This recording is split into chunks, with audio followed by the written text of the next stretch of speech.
Hi everyone, welcome back to our channel. So this evening I've decided to do a slightly different video to normal, and I thought, why I'm wrapping up Aurora's birthday presents, why not chat to you all about my traumatic birth experience with her. Now this is something that I've not really spoken a lot about to other people, as it's still quite traumatic and difficult. However, I have had some therapy, talking therapies, which has really helped a lot. So let's begin.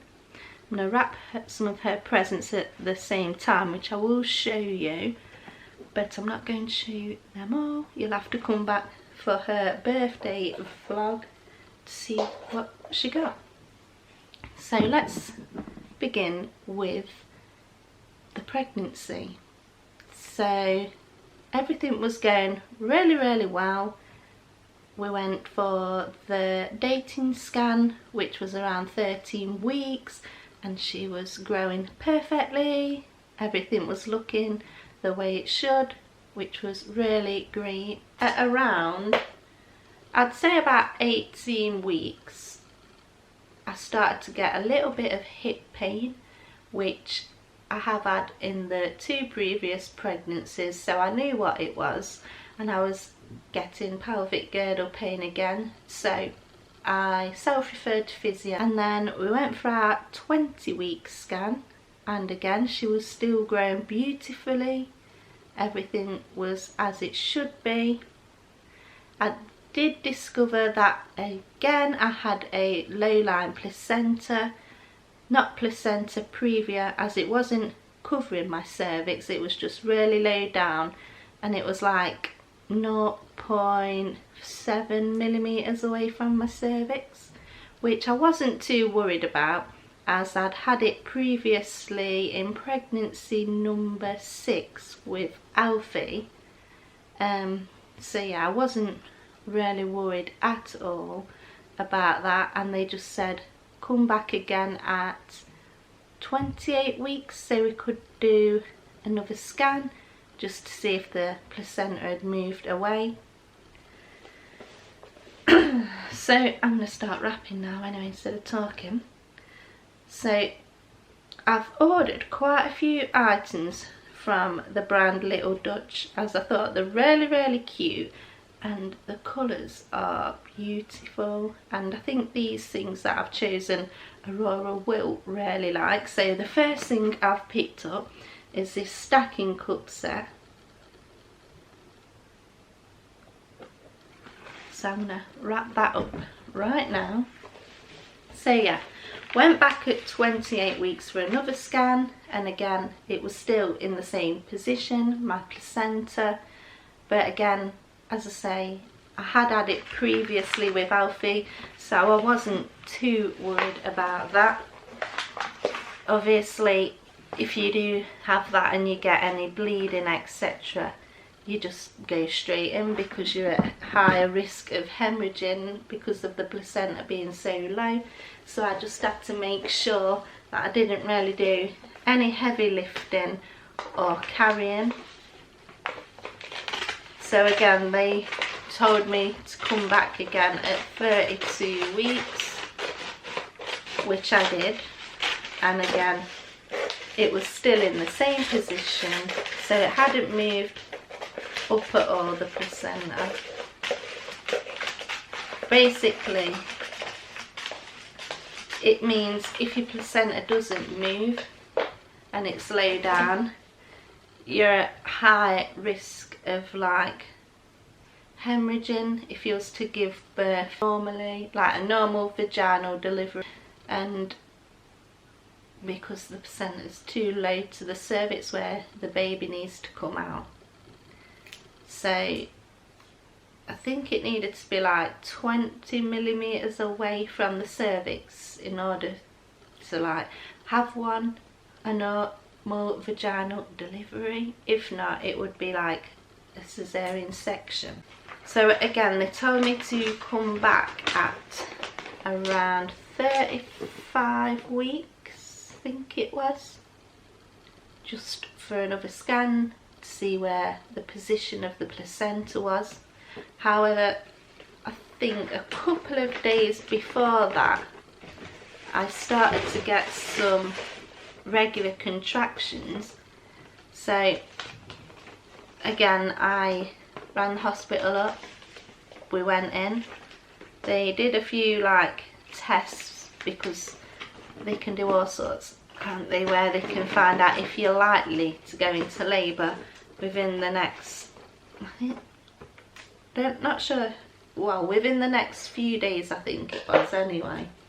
So they did that and it came back saying that the possibility of me going into labour in the next few days was quite high. So with the placenta being in the position it was, I had to stay in.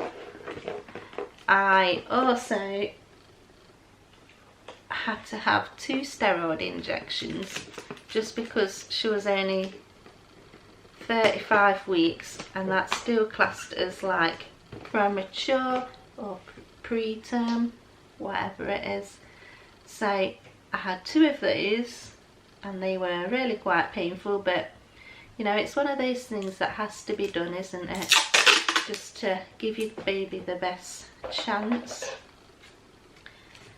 So I had another scan while I was in hospital to see where the placenta was, just in case I was to go into labour, and it was still pretty much in the same position. So at this point, because it had moved by this time with Alfie, they was like saying the chances of having a caesarean section were looking like really likely, but I still had hope that it would eventually move. So I stayed in hospital for a few days. However, luckily for me, I didn't go into labour and the pains just fizzled away. They couldn't really explain it, as it was what like the contractions were showing up on the monitor, but luckily my cervix wasn't dilating. So that was another worry out the window, and everything was fine there. So I got to go home, but they did say to me again that I would need to come back at 37 weeks, I think it was, for another scan, just to check the position of the placenta.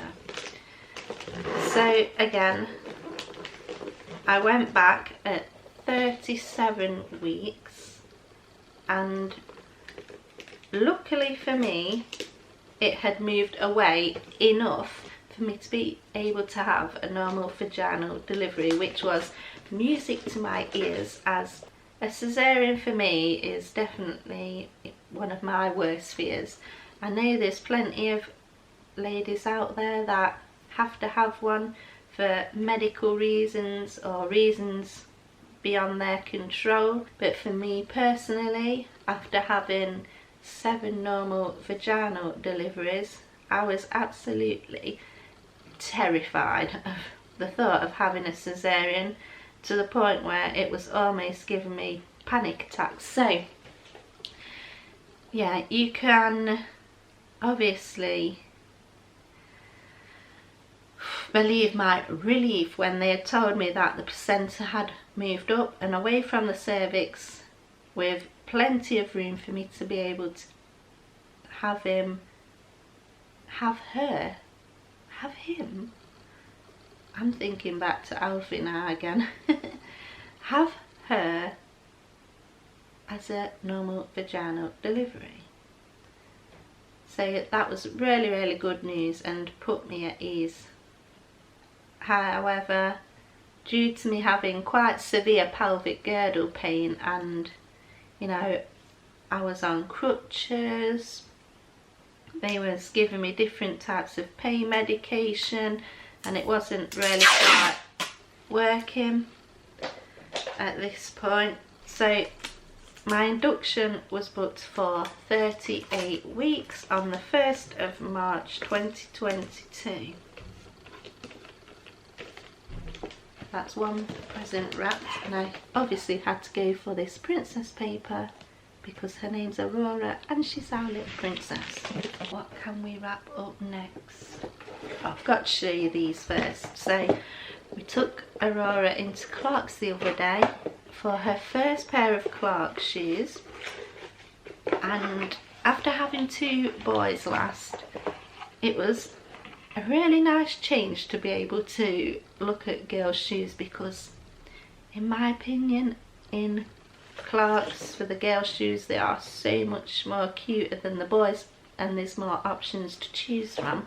So she's currently, well, today is the 1st of March 2023 and tomorrow she's going to be 1. Like, I really cannot believe it. It does not feel like it's been a year. And yeah, she's just started to stand up on her own, and she's taken a few steps on her own, which is really, really exciting to see. So I thought we'd get her a first pair of shoes which might help her a little bit. So the ones we have chosen are this cute little pair of like burgundy plum. Although she's so smart and clever, they fasten by Velcro here, and she's already figured out how to open them and pull them off. So yeah, they are kind of for her birthday, but she has worn them the once. But I definitely think we're gonna have to keep an eye on when they're on her feet. I'm not going to wrap them up because she's already seen them anyway. So next item I am going to wrap up is this, also from the Little Dutch. It's a wooden rainbow abacus. It is from 12 months, and I think Alfie has one of these, not a rainbow, just a normal one, which he uses when he's doing like some maths and counting. So we had it out the other day when Alfie was doing some work, and Aurora was obsessed with it. She loved it, just moving the beads along. So I thought we'd get her this one because it was really cute. So I'm going to wrap that one up next. And next I'm going to talk about the day itself, induction day, and then also my traumatic birth experience. So I was booked in for the induction on Tuesday the 1st of March 2022. They said if I hadn't heard anything by 11 AM to contact them just to see like if there was any beds free or if what time they wanted me to go down. So I called them up, and they was super busy at that point, so they didn't really have any beds. However, because I'd not really had very much movement from her, even though that was pretty normal, she was quite a quiet baby during the day but extremely active at night. They wanted me to go down and be checked over basically just before the induction anyway. So we sorted all our things out. Obviously my hospital bag was packed, but we just got a few snacks together just in case, and we also packed my hospital bag and left that in the car. So when we got down there,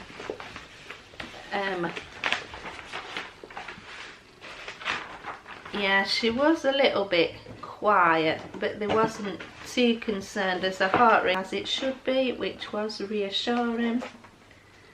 However, I had a swab done. I think at the 37-week appointment, so the week before, and for group B strep, and that had came back positive, which is pretty normal for me because I've had it in most of my pregnancies. I know a lot of hospitals don't do the testing for it. I'm not sure why, but at Queen's Medical Centre they do. So that had come back positive, and they didn't want me to go home because I'm not sure. So they sent me up to the ward and told me just to wait on there until a bed had come free on the induction suite. So I went up there at around 5 p.m. and David had to come home because at that point it was still under slight COVID restrictions, so he wasn't allowed on the ward at that time. They kept coming round to me, checking, see if I was fine, and just to let me know that it was still really busy and it was more than likely going to be the next day before the induction took place. I really didn't want to stay in and I wanted to go home, but they said sort of if I went home I would lose my space and I'd have to wait even longer for an induction, so I stayed there anyway. And then at around, I'd say around 2 a.m, early hours of Wednesday morning, they came round and woke me up and said that there was now space for me to go down for an induction, which I was really happy about. So again, got all my stuff together and I went down to the induction suite, and you know, everything was going really well. I had this, like, the best way to describe it is a tea bag. It's sort of like a square rectangle thing which contains the hormone which kick-starts the labour. If you're lucky enough, sometimes it works for people, sometimes it doesn't, and then it has like a string on the end that just sort of hangs out so that midwives can pull it out.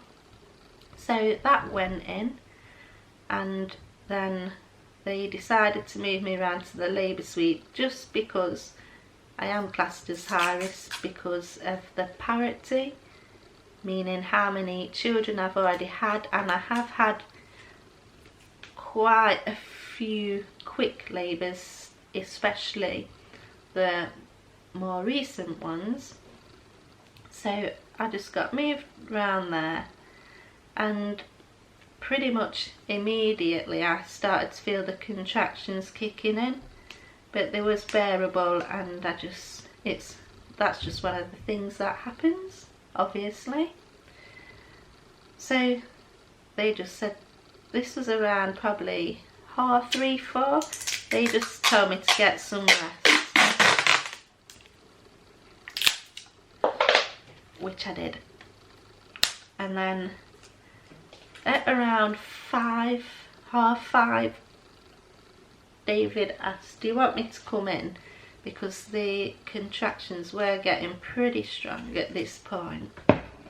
So I was like, yeah, you can do if you want. Like, him and my mum have just by the snip of the finger made the last 2 births, as they was like really quick. They had gone out for a cigarette the first time, and then the last time it was they had to leave the room because I was having an epidural. So he came, and I was getting really bad pains at this point, so he called the midwife in, and I was just over contracting, which has happened before when I've had this pessary put into induced labour. So they took that out and had a check, and I was already like 2 centimetres dilated, so they just took that out and let my body continue to do its thing and go into labour. With a previous birth with Archie, I had a really quick delivery after I had an epidural put in. It didn't even have time to kick in before he was born. So I had the epidural put in with Archie. That was baby number 7, and within like 10 minutes he was born. So I really wanted to get an epidural in early this time. Now usually they don't like to do it until you're like getting on a bit, so probably about 5 centimetres, as sometimes the epidural can slow down the labour, and with me only being 2 centimetres there was a bit but because I was really anxious that if I left it too late the same thing would happen again, and I'm a right baby when it comes to pain. I really don't manage with pain well. Whoops. I don't have gas and air because it makes me just feel really sick and dizzy, and even worse, so I never bother with that. I've tried it once and I won't ever try that again, because I think what's the point in having something to make you feel worse, and it didn't take the pain away. So at around, I would say probably about 7, had the epidural put in, and I was like, yay, happy days. So obviously that took away the pain, and then the labour just carried on progressing. How sweet is this? It's a little jelly cat bunny, and it's called Party Lottie. It's got the cutest little party dress on and cute bow on the back. Aurora absolutely loves teddies and dolls, so I chose this little jelly cat for her birthday, which I'm going to wrap up now. So yeah, everything was going really well. The midwives were so lovely,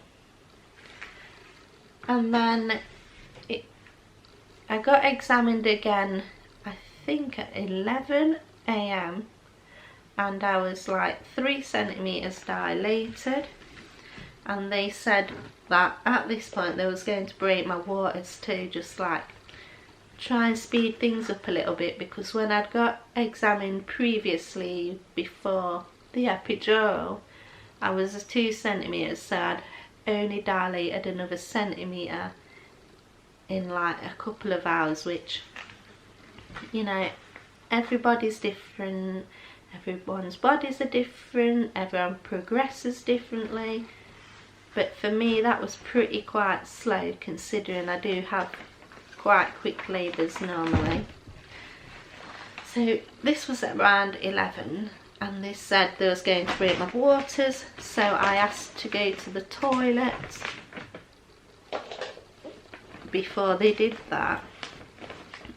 At this point I was on the monitor, which, you know, just monitors the baby to make sure they're happy, the heart rate's as it should be, etc.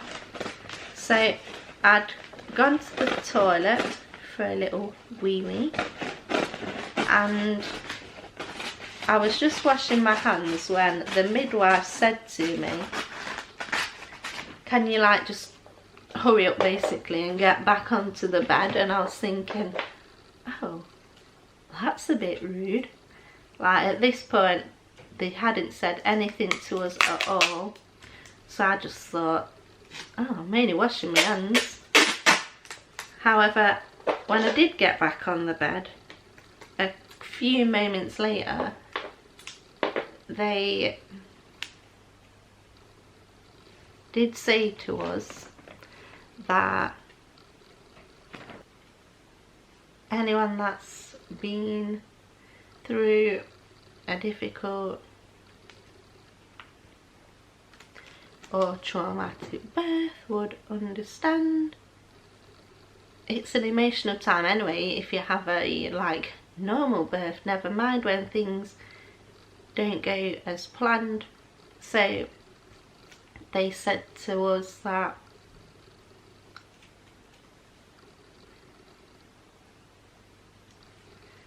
they hadn't been able to pick up the heartbeat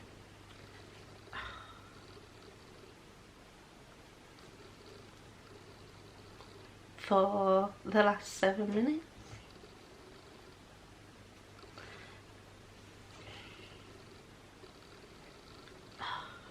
Right, compose. And that they needed to press the emergency button to get other people in, such as doctors, etc. So they pressed the emergency button, which is a sound I will never forget, and within seconds the room just flooded with loads and loads of people. It was really scary for us, as we'd never ever experienced anything like that before. It's all a bit blurry what people were saying to me, etc., because I sort of went into a shock state. So yeah, I'm not sure what was being said, but all I know is within minutes my bed was being wheeled out of the delivery room we was in and into theatre, which was terrifying beyond words. So I got wheeled into there, and I think again they were still trying to check for a heartbeat, etc. And they just said to me, look, we need to put you to sleep right away to get this baby out. So all my worst fears in one were happening. I was terrified of being put to sleep, even though I knew it was right, I knew it had to be done.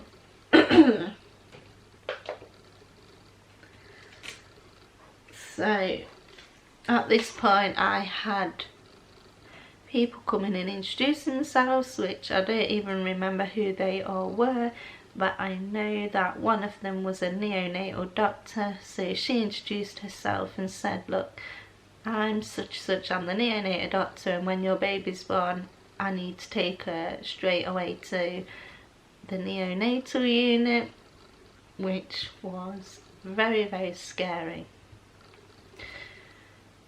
I can't really put into words how terrifying it is to be put to sleep and not know what you was going to wake up to. Fortunately and luckily for us, which we are so grateful for, that we had a really good outcome, and we're not sure, they can't give no answers why they couldn't pick up her heartbeat, but she was fine and doing really well. And so yeah, at 11:35 AM on the 2nd of March 2022, baby girl was born by cesarean section. She did get taken up to the neonatal unit, where she was up there for quite some time.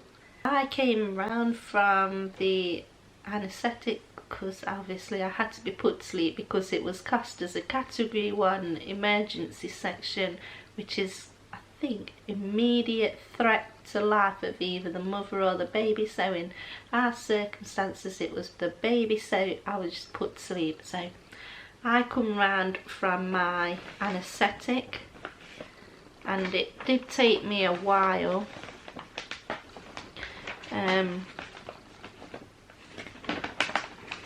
But obviously the baby wasn't there, but they had said, like, yes, she's doing really well.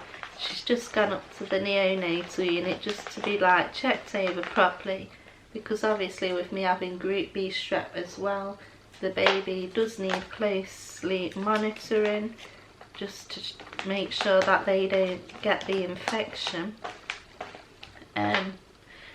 I did struggle a little bit with my oxygen levels and breathing after I'd come round. So for quite some time I was on oxygen, which therefore meant I couldn't see baby girl. So eventually at around 7 PM at night, so when she was like over 7.5 hours old, I eventually got to meet her, which was a huge relief and very emotional. But I was just so happy that she was doing really, really well. They said she was absolutely fine and that she just needed monitoring for a couple more hours, but then she could join me down on the ward. So after having our little cuddles with her, she got brought down to us, so that was really, really happy.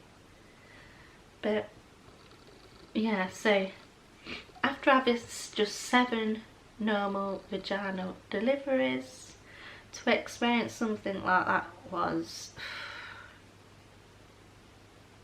like something in my back of my mind always told me that I would have to have like a cesarean anyway.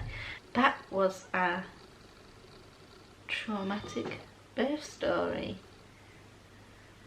Yeah, so we're just so grateful, and we'll forever be grateful to the amazing staff, midwives, doctors, neonatal team at the Queen's Medical Centre in Nottingham for everything they did that day.